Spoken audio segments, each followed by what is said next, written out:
اعوذ باللہ من الشیطان الرجیم بسم اللہ الرحمن الرحیم۔ السلام علیکم۔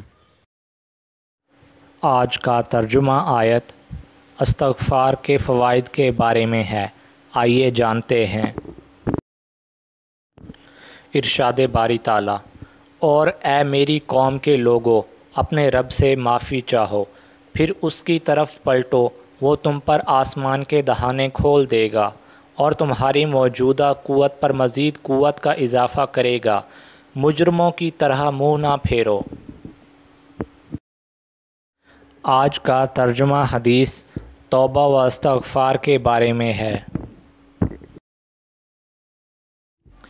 حضرت ابن عمر رضی اللہ عنہ سے روایت ہے کہ نبی اکرم صلی اللہ علیہ وآلہ وسلم بزدلی، بخیلی، ارذل عمر یعنی انتہائی بڑھاپا، قبر کے عذاب اور دل کے فتنہ سے پناہ مانگتے تھے۔ وکیع نے کہا، دل کا فتنہ یہ ہے کہ آدمی برے اعتقاد پر مر جائے اور اللہ تعالیٰ سے اس بارے میں توبہ و استغفار نہ کرے۔ کمنٹ باکس میں اپنی قیمتی رائے کا اظہار ضرور فرمائیں۔ جزاک اللہ۔